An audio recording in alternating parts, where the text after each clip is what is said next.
दोस्तों, जब हम एक स्वैट कमांडर के बारे में सोचते हैं तो हमारे दिमाग में क्या आता है? एक ऐसा इंसान जो मौत से नहीं डरता, एक ऐसा प्रोटेक्टर जो टेररिस्ट अटैक से देश को बचाता है। इन्हें ट्रेनिंग दी जाती है कर्व मेघा की, वो इजराइल मार्शल आर्ट जो दुश्मन को पलक झपकते ही ढेर कर देता है। इनके हाथ में AK-47 और ग्लॉक पिस्टल होती है। क्या आप इमेजिन कर सकते हैं एक ऐसी कमांडो जो पूरे देश की हिफाजत कर रही थी, वो अपने ही घर के दीवारों के पीछे बिल्कुल बेबस थी।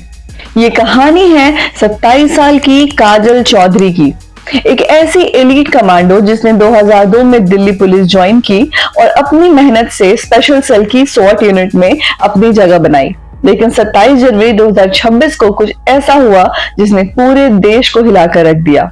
ये सिर्फ एक मर्डर केस नहीं है दोस्तों, ये मॉडर्न इंडिया का सबसे बड़ा पैराडॉक्स यानी सबसे बड़ा कॉन्ट्रडिक्शन है।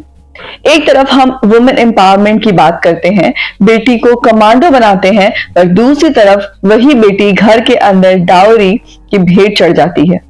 कितनी शॉकिंग है ना ये बात कि जो औरत काउंटर टेररिज्म ऑपरेशन हैंडल कर सकती है, वो अपने पति के हमले को नहीं रोक पाई। आपने अक्सर देखा होगा कि सोसाइटी में एक लड़की कितनी ही बड़ी ऑफिसर क्यों ना बन जाए, घर आते ही लोग उससे एक्सपेक्ट करते हैं कि वो एक बहू बनकर रहे। काजल के साथ भी कुछ ऐसा ही हो रहा था। इस वीडियो का पर्पस सिर्फ क्राइम बताना नहीं है, बल्कि उस चिलिंग नैरेटिव को भी समझना है कि कैसे एक एलीट ऑफिसर धीरे धीरे डोमेस्टिक वायलेंस के दलदल में फंस गई। इस केस में ऐसे डिटेल्स हैं जो आपकी रूह कपा देंगे। सोचिए, एक पति अपनी बीवी को मार रहा है और लाइव फोन कॉल पर बैठा उसका भाई को बोल रहा है कि रिकॉर्ड कर ले, काम आएगा।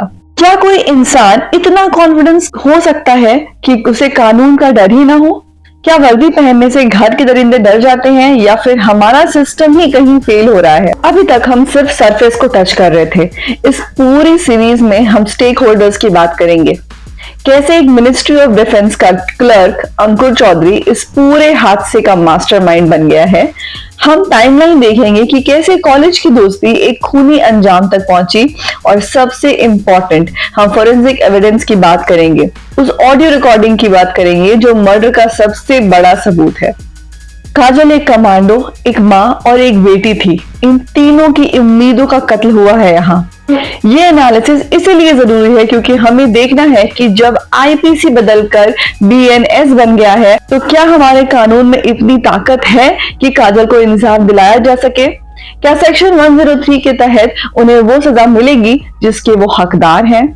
पर पहले बात करते हैं कि ये सब शुरू कहां से हुआ। SWAT यूनिट की वो फियरलेस लड़की घर पर टॉर्चर कैसे सह रही थी? सो स्टे ट्यून्ड, क्योंकि काजल की असली लड़ाई तो उसकी मौत के बाद शुरू हुई है। दोस्तों, किसी भी क्राइम को समझने के लिए पहले उसके कैरेक्टर्स को समझना बहुत जरूरी होता है। इस कहानी का जो स्केट होल्डर लैंडस्केप है ना, वो किसी भी थ्रिलर मूवी से कम नहीं है। एक तरफ है हमारी विक्टिम काजल चौधरी। काजल कोई ऐसी वैसी लड़की नहीं थी, वो दिल्ली की एलीट स्पेशल सेट की SWAT यूनिट का हिस्सा थी। सोचिए, वो विंग जो टेररिस्ट और बड़े बड़े गैंगस्टर से रोकती है, उन्हें MP5 मशीन गन्स और AK-47 चलाने की ट्रेनिंग दी गई है। लेकिन इस स्टोरी का एंटीगोनिस्ट कौन है? उसका पति अंकुर चौधरी। अंकुर मिनिस्ट्री ऑफ डिफेंस में एक क्लर्क था। अब यहाँ पर आयरनी देखिए, एक देश की इंटरनल सिक्योरिटी में है और दूसरा डिफेंस में। दोनों ही सरकारी पोस्ट पर थे, पर दोनों की माइंडसेट में जमीन आसमान का अंतर था। लेकिन इस कहानी का सबसे बदकिस्मत गवाह है काजल का भाई निखिल चौधरी। निखिल खुद पार्लियामेंट स्ट्रीट पुलिस स्टेशन में एक कांस्टेबल है। यार सोचिए, उस भाई पर क्या गुजरी होगी जो खुद कानून का रखवाला है, पर अपनी ही बहन को मौत के मुंह से नहीं निकाल पाया। और बैकग्राउंड में है इन लॉज, अंकुर की माँ और बहन, जिन्होंने इस आग में घी डालने का काम किया है। उनका मानना है कि अंकुर की गवर्नमेंट जॉब की वजह से उसे दहेज में गाड़ी और लाखों के रुपए मिलने चाहिए थे। उन्हें इस बात से कोई मतलब नहीं है कि उनकी बहू देश की बेटी और प्रेग्नेंट ऑफिसर है। अब आप ये सोच रहे होंगे कि क्या ये कोई जबरदस्ती की शादी थी? नहीं, काजल और अंकुर एक दूसरे को कॉलेज के दिनों से जानते थे।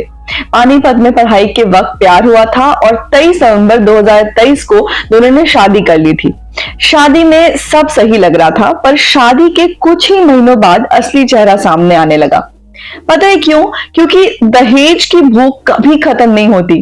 काजल के पिता ने 20 लाख खर्च किए, बुलेट बाइक दी, सोना दिया, पर इन लॉस को कार चाहिए थी।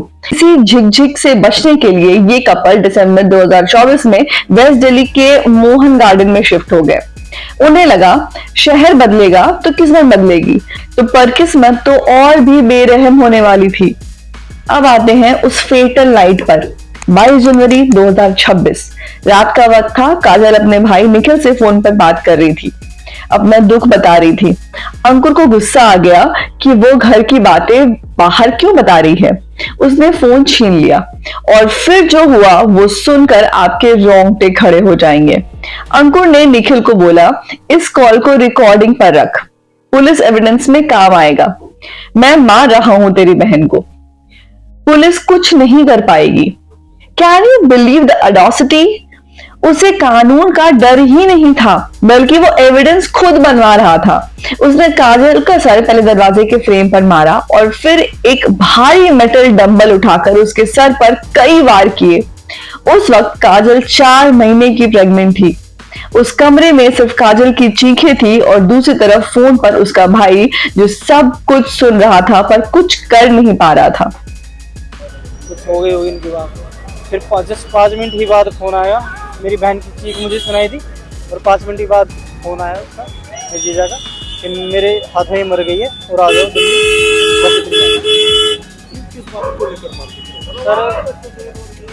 दहेज के लिए तो शुरुआत से इनसे घर पे ही होता था। इनके माँ बाप वगैरह, भाई बहन सब ऐसे बोलते थे कि हमें तो ज़्यादा मिल रहा था, तुमने कम दिया, ये मिलना था वो मिलना था। ये तो ठीक, पर फिर शुरुआत में अंकुर ठीक था, फिर बाद में इसने भी ये चीज़ शुरू कर दी थी कि भाई ये नहीं दिया वो नहीं दिया। तो ये चीज़ आप लोग जब यहाँ पहुँचे तो किस स्थिति में आपको? वो ब्रेन डेड था, तो डॉक्टरों ने सब मना कर दिया था कि इलाज होगा नहीं और कोई फायदा नहीं है, तो कहीं इलाज करवाना चाहते हो तो करवा लो। 1 मिनट समय ड्यूटी कमांडो थी, स्वाट कमांडो यहाँ पे थी, स्पेशल सेल में इनका वो थी पोस्टिंग स्वाट में, तो वहीं पे। क्या आप इमेजिन कर सकते हैं उस भाई की बेबसी? 5 मिनट बाद अंकुर ने फिर फोन किया और बड़े ठंडे दिमाग से बोला, ये मर गई है, हॉस्पिटल आ जाओ। लेकिन कहानी यहाँ खत्म नहीं हुई। काजल मरी नहीं थी, वो लड़ रही थी। उसके बाद जो मेडिकल स्ट्रगल शुरू हुआ वो हमारे सिस्टम की एक और कड़वी सच्चाई है। निखिल ने उसे दिल्ली के बड़े बड़े हॉस्पिटल लेकर गया, पर हॉस्पिटल ने एडमिट करने से मना कर दिया। उन्होंने कहा चांसेस 0 हैं। सोचिए, एक ऑन ड्यूटी पुलिस ऑफिसर की बहन और खुद एक कमांडो को एडमिट करने के लिए हॉस्पिटल मना कर रहे थे। आखिर में उन्हें गाजियाबाद के एक हॉस्पिटल जाना पड़ा। 5 दिन तक काजल मौत से लड़ी। 27 जनवरी की सुबह उसने दम तोड़ दिया। उसने हार मान ली, पर पीछे छोड़ गई अपना 1.5 साल का बेटा और एक ऐसा केस जो आज भी हर लड़की से सवाल पूछता है। काजल तो चली गई, पर अंकुर ने इतने कॉन्फिडेंस से क्यों कहा कि पुलिस मेरा कुछ नहीं कर पाएगी? क्या उसके पीछे कोई बड़ी वजह थी, या फिर उसे पता था कि हमारा लीगल सिस्टम कितना ज्यादा स्लो है? आगे हम बात करेंगे काजल की लाइफ की। काजल के लाइफ के उस डार्क साइड को एक्सप्लोर करेंगे जो उसने अपने 100 टीममेट से भी छुपाया था। डाउरी एज अ प्रोसेस क्या होता है और क्यों एक स्वैट कमांडो के घर में बर्तन धोने और कपड़े साफ करने पर मजबूर थी। दोस्तों, अभी तक हमने देखा कि काजल के साथ क्या हुआ, पर अब सवाल आता है क्यों हुआ? एक ऐसी लड़की जो टेररिस्ट से भिड़ सकती थी, वो अपने ही घर में विक्टिम कैसे बन गई? इसके पीछे कोई एक वजह नहीं थी, बल्कि एक पूरा सिस्टमेटिक पैटर्न था जिसे समझना बहुत जरूरी है। आज हम बात करेंगे उस जहर की जो हमारे सोसाइटी में घुला हुआ है, डाउरी।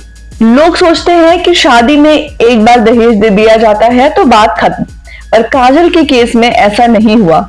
उसके पिता ने 20 लाख खर्च किए, बुलेट बाइक दी, सोना दिया। अंकुर के घर वालों की भूख नहीं मिटी। उनके लिए काजल एक बहू नहीं बल्कि एक वेल्थ एक्सट्रैक्शन मशीन थी। कई बार उधर झगड़ा हुआ इनका और आपस में तो ठीक रहते थे पहले तो, लेकिन बाद में जो है इनका दहेज के ऊपर भी कुछ मामला गड़बड़ है। परिवार वाले, अंकुर के परिवार वाले, ये तो कई बार हुए जी। पहले हमने इनको बुलेट दी थी दहेज में, तो इन्होंने फिर कहा कि हमारे पास तो गाड़ी मिलने वाली थी हमारे लड़के को, तो फिर लड़की ने गाड़ी भी दिला दी इनको अपने पैसे से। हमें जी 22 तारीख को लड़के के पास फोन आया था, उसने मेरे को फिर फोन करके, मैं कहीं बाहर जा रहा था, तो ये हमसे पहले पहुंच गए, हम थोड़ा लेट पहुंचे। नहीं जी बिल्कुल भी नहीं, वो बोल भी नहीं पाते थे, वो तो बोल भी नहीं पाते थे। होने के बाद इनके घर वालों ने मेरी बेटी को टॉर्चर करना शुरू कर दिया, गाड़ी नहीं लाई, जबकि हमने 18-20 लाख रुपए लगाए शादी में, होटल में शादी करी इनकी। इसकी सिस्टर, इसका ससुर, सास, देवर, जेठ सब टॉर्चर करते थे, बताती थी लड़की। मेरी बेटी फिर ये दुखी हो गया, कह सुनकर मेरे लड़के ने इसको डांटा, अंकुर को ये कह सुन के फ्लैट ले लिया, खरीद लिया इसने वहां पे, फिर भी लड़ाई करते थे। यहाँ पर एक बहुत बड़ा साइकोलॉजिकल फैक्टर था जिसे एक्सपर्ट स्टेटस इनकंसिस्टेंसी कहते हैं। अब ध्यान से समझिए, काजल एक स्वैट कमांडो थी, expert in curve Megha, building intervention और हेवी वेपन हैंडलिंग। वहीं अंकुर मिनिस्ट्री ऑफ डिफेंस में एक मामूली क्लर्क था। सोचिए, एक मर्द जो खुद को घर का मालिक समझते हैं, उसे जब लगता है कि उसकी बीवी उससे ज्यादा ताकतवर और एलीट पोस्ट पर है, तो उसका ईगो हर्ट होता है। इस ईगो को सैटिस्फाई करने के लिए उसने क्या किया? उसने काजल को सबऑर्डिनेट बनाने की कोशिश की। 4 महीने की प्रेग्नेंट कमांडो जो दिन भर ड्यूटी करके थक कर आती थी, उसे घर पर मजबूर किया जाता था कि वो अपने हाथ से कपड़े और बर्तन धोए। क्यों? ताकि उसे ये एहसास दिलाया जा सके कि तू बाहर चाहे जो भी हो, यहाँ तू हमसे नीची ही है। ये डोमिनेंस दिखाने का एक बहुत ही सिक तरीका था। अब आते हैं सबसे बड़े ट्विस्ट पर, कानून। अंकुर फोन पर चीख चीख कर कह रहा था कि पुलिस मेरा कुछ नहीं कर पाएगी। पता है क्यों? क्योंकि उसे लगा कि घर के अंदर होने वाले मौत को वो डोमेस्टिक एक्सीडेंट या सुसाइड बता देगा। पर वो एक बात भूल गया, कानून बदल चुका है। काजल का केस अब आईपीसी के तहत नहीं, बल्कि बीएनएस के सेक्शन 103 के तहत चल रहा है। पहले लोग आईपीसी 302 से डरते थे, पर बीएनएस 103 उससे भी ज्यादा मॉडर्न और स्ट्रिक्ट है। इसमें ग्रुप लायबिलिटी का प्रोविजन है, यानी अगर अंकुर की माँ और बहन ने उसे उकसाया है और हरासमेंट में साथ दिया है, तो वो भी बराबर के गुनहगार हैं। पुलिस ने एफआईआर में उनका नाम भी डाला है और उन पर बीएनएस 103 लगाने के पूरे चांसेस है। पर क्या सिर्फ कानून काफी है? सबसे बड़ा सबूत तो वो फोन कॉल है। अब फोरेंसिक पॉइंट ऑफ व्यू से सोचिए, भारतीय साक्ष्य अधिनियम बीएसए 2023 के मुताबिक डिजिटल रिकॉर्ड्स को अब प्राइमरी एविडेंस माना जाता है। वो कॉल जिसमें अंकुर ने आई एम किलिंग हर बोला है, वो एक रियल टाइम कन्फेशन है। फोरेंसिक एक्सपर्ट्स इस ऑडियो की इंटीग्रिटी चेक करेंगे और वॉइस मैचिंग होगी, और अगर ये प्रूफ हो गया, जो कि काफी क्लियर है, तो अंकुर के लिए बचना नामुमकिन है। लेकिन सवाल ये है, क्या हमारी कोर्ट इतनी तेजी से काम करेगी? हमने देखा है कि डाउरी केसेस में कन्विक्शन रेट कितना ज्यादा लो है। क्या काजल के केस में सिस्टम एक एग्जाम्पल सेट करेगा? सोचिए उस पिता का दर्द जिसने अपनी बेटी को कमांडो बनते देखा, फिर उसी बेटी के लाश पर कानून की लड़ाई लड़ रहा है। उनका कहना है कि वो अपनी बेटी से खुलकर बात भी नहीं कर पाते थे, क्योंकि अंकुर ने उसे आइसोलेट कर दिया था। यह आइसोलेशन डोमेस्टिक वायलेंस का सबसे पहला स्टेप होता है दोस्तों। काजल की वर्दी ने उसे टेररिस्ट से तो बचा लिया, पर मोनोस्टोरस ईगो से नहीं बचा पाई, जो उसके बिस्तर के दूसरी तरफ ही लेटा हुआ था। दोस्तों, हम इस कहानी के उस मोड़ पर हैं जहां हमें कुछ कड़वे सवाल पूछने होंगे। हमने देखा कि काजल के साथ क्या हुआ, हमने उस मॉन्स्टर पति की दरिद्री देखी, लेकिन अब बात करते सिस्टम की, जिसके लिए काजल ने अपनी पूरी जिंदगी लगा दी। सबसे बड़ा सवाल, दिल्ली पुलिस अपने ही एक एलीट कमांडो को क्यों नहीं बचा पाई? सोचिए, काजल ने नेशनल सिक्योरिटी गार्ड और इंडो टिबेटियन बॉर्डर पुलिस जैसे एलीट फैसिलिटीज में ट्रेनिंग ली थी। वो कर्व मेघा की एक्सपर्ट थी, दुश्मन की हड्डियां तोड़ना जानती थी, पर वो बिल्कुल खामोश थी। क्यों? क्योंकि हमारे सोसाइटी में एक ऑफिसर के ऊपर भी लोग क्या कहेंगे वाला दबाव होता है। काजल के भाई निखिल ने एक बहुत बड़ी बात कही कि अगर काजल ने 6 महीने पहले, जब उसके पति ने उसे पहली बार थप्पड़ मारा था, तभी रिपोर्ट कर दिया होता तो आज वो जिंदा होती।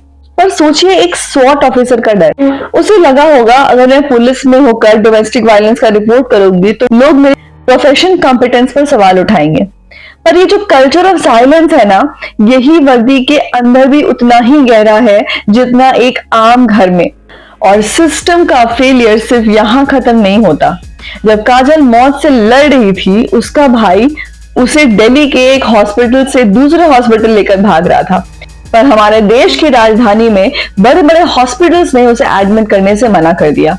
उन्होंने कहा चांसेस कम है, इसलिए एडमिशन नहीं मिल सकता। क्या एक एलीट ऑफिसर की जिंदगी की कीमत इतनी ही है? यहाँ हमें जरूरत है गोल्डन आवर प्रोटोकॉल्स की। अगर उन हॉस्पिटल्स ने मना ना किया होता तो शायद वो 4 महीने का बच्चा जो काजल की कोख में था और खुद काजल आज हमारे बीच में होती। ये सिर्फ एक मेडिकल केस नहीं, बल्कि एक मॉरल बैंकरप्सी है हमारे हेल्थ केयर सिस्टम की। लेकिन क्या अब सब खत्म हो गया? नहीं, काजल की मौत एक क्रिस्टल बन गई है यह चेंज के लिए। ये केस बीएनएस के लिए लिटमस टेस्ट है। सेक्शन 103 के तहत अंकुर चौधरी को मौत की सजा या उम्र कैद मिलनी तय है और उसकी मां और बहन ने उकसाया है, उस पर भी बीएनएस 103 के ग्रुप लायबिलिटी लॉस प्रोविजन लगेंगे। फोरेंसिक पॉइंट ऑफ व्यू से भी ये केस एक मिसाल बनेगा। वो रिकॉर्डेड फोन कॉल जहां अंकुर ने अपनी एरोगेंस दिखाई थी, वही कॉल अब उसका डेथ वारंट बनेगा। बीएसए 2023 के नए रूल्स डिजिटल एविडेंस को उतनी ही प्रायोरिटी देते हैं जितनी फिजिकल सबूत को। दोस्तों, इस कहानी को हम एम्पावरमेंट पैराडॉक्स कहते हैं। एक तरफ हम लड़कियों को कमांडो बनाते हैं, उन्हें बंदूक चलाना सिखाते हैं, पर दूसरी तरफ उन्हें वही पुरानी पेट्रियार्कल बेड़ियों में जकड़ देते हैं जहां उन्हें 1.5 लाख और एक कार के लिए डंबल से मार दिया जाता है। काजल का एक 1.5 साल का बेटा अपने नाना नानी के पास है। उससे नहीं पता कि उसकी माँ एक हीरो थी और उसका बाप ने क्या किया। उसे तब बताया जाएगा जब वो समझने लायक हो जाएगा। पर क्या हम तब तक का इंतजार करेंगे? क्या हम सिर्फ तब जागे जब कोई एलीट ऑफिसर मौत की घाट उतार दी जाएगी? काजल की वर्दी आज भी हमसे वही सवाल पूछ रही है, प्रोटेक्टिंग द प्रोटेक्टर्स। क्या ये सिर्फ एक स्लोगन है या हमारी जिम्मेदारी? इंसाफ की लड़ाई लंबी है दोस्तों, पर काजल की मौत व्यर्थ नहीं जाएगी। ये केस सिस्टम को मजबूर कर देगा कि वो अपनी ही ऑफिसर्स का ध्यान रखें। आपको क्या लगता है, क्या कानून बदलने से लोगों की सोच बदलेगी? कमेंट में जरूर बताइएगा और याद रखिए, वायलेंस रिपोर्ट करना कमजोरी नहीं, असली ताकत है। तब तक के लिए सावधान रहिए, सुरक्षित रहिए, अपनों को अपने बेहद पास रखिए। अगर आपको ये वीडियो पसंद आई है तो लाइक जरूर कीजिए और शेयर कीजिएगा मेरी आवाज को। अगर आपको ट्रू क्राइम डॉक्यूमेंट्री सुनना पसंद है तो चैनल को सब्सक्राइब जरूर कीजिए और नोटिफिकेशन बेल को ऑन कर दीजिए। तब तक के लिए जय हिंद।